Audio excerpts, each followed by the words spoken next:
Okay, this is Brittany Adams, communication, speech, informative speech, and this is my audience, Jenny, Jeffrey, and Sarah.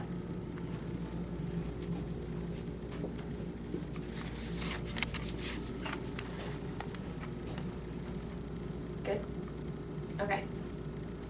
Dr. Chaim Ganot says, I've come to the frightening conclusion that I am the decisive element in the classroom. It is my daily mood that makes the weather. As a teacher, I possess a tremendous power to make a child's life miserable or joyous. I can be a tool of torture or an instrument of inspiration. I can humiliate or humor, hurt or heal. In all situations, it is my response that decides whether a crisis is escalated or de-escalated and a child humanized or dehumanized. These kids are our future, and we need them to know that they are here on purpose and they have value.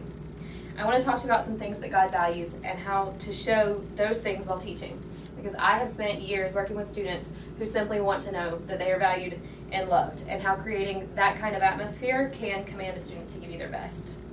One can use teaching to promote specific things that God values, such as his love for others. I'll explain the profession of teaching, some things God values, and how to promote those things in your classroom.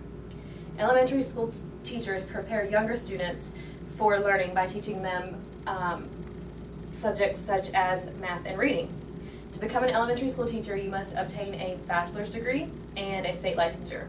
In the state of North Carolina, teacher's salary is roughly $52,000 a year. Elementary teachers will work in either public or private schools, and they work the hours that the students are present, between the hours of 7:30 and 2:30, depending on your school, and they will spend nights and weekends working on lesson plans. They usually do not work in the summer. As a teacher, you spend a lot of time with your students, about 6 hours a day for 10 months. You have as much influence on their lives as their parents or guardians. Teachers play an important role in the development of children. As a teacher, you get to let your creative juices flow and help each student grow and thrive at their own pace. What children learn and experience during their early years can shape their view of themselves and the world, and can affect their later success or failure in school, work, and their personal lives, according to Donald Alvin. I've heard the phrase, a teacher's work is never done, and I believe this to be true.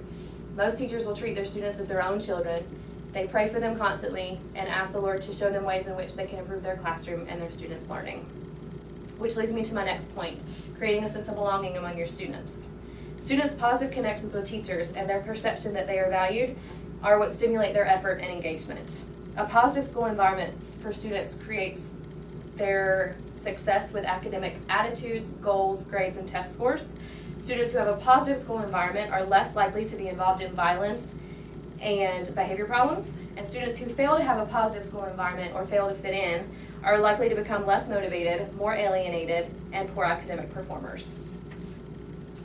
When showing God's love for others, his mercy, and his peace, we can promote some of the things that God values most among our students. God promotes and places value on our love for others. Mark 12:30 and 31 says, to love the Lord your God with all of your heart, with all of your soul, with all of your mind, and with all of your strength. The second commandment is this, to love your neighbor as yourself. There is no commandment greater than these. John 3:16 tells us that God so loved the world that he sent his only begotten Son. It doesn't say that he only loves Christians or he only loved those that loved him back.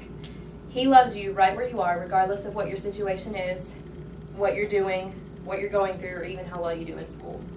And as previously stated in Mark, he commands us to do the same. His love for us is unconditional, as ours should be. As imperfect people, it's very easy to choose not to love someone because of their ability to hurt us or because they have hurt us in the past. But Jesus loved those who were brutally beating him and died for them just as he died for you and me. So love all of your students and parents, even in their difficult moments. It's usually in those moments that they probably need it the most. Mercy is defined as compassion or forgiveness shown towards someone whom it is within their power to punish or harm. The Bible tells us in Psalms 86:5, for you, O Lord, are good and ready to forgive, and plenteous in mercy to them that call on you. Here in kindergarten, it is the object of the kids to keep a green frog all day long. Sometimes, when they misbehave, their frog will turn to yellow or to red. As their behavior, if they work to improve their behavior throughout the day, at the end of the day, we will give them a little speech on mercy and God's mercy, and just as he showed mercy, that we will show them mercy, and they can turn it back to yellow or to green as their behavior dictates.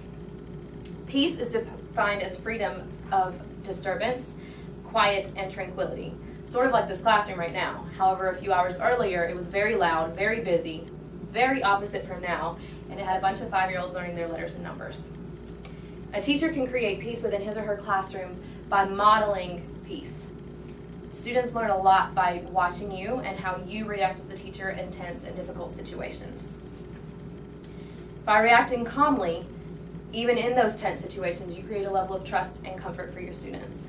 This peaceful environment that you create may be the only peaceful environment that your students will be able to enjoy. Not every child, unfortunately, will come from a stable home. In summary, teaching is a very rewarding profession. It brings out your inner child and allows you to use your creativity to inspire students to become better learners. Your role as the teacher is very important in the development of your students. By creating a sense of belonging in your classroom, you are creating an environment that commands students to give you their best. This profession allows you to promote things that God values most in the lives of your students: His love for others, His mercy, and His peace. Though there are uncertainties with unemployment rates and teacher cutbacks, there will always be a need for teachers. Children aren't ceasing to exist. They are our future and they need good examples to follow. I think Henry Brooks Adams says it best when he says, "A teacher affects eternity. He can never tell where his influence stops." Thanks so much and have a good evening.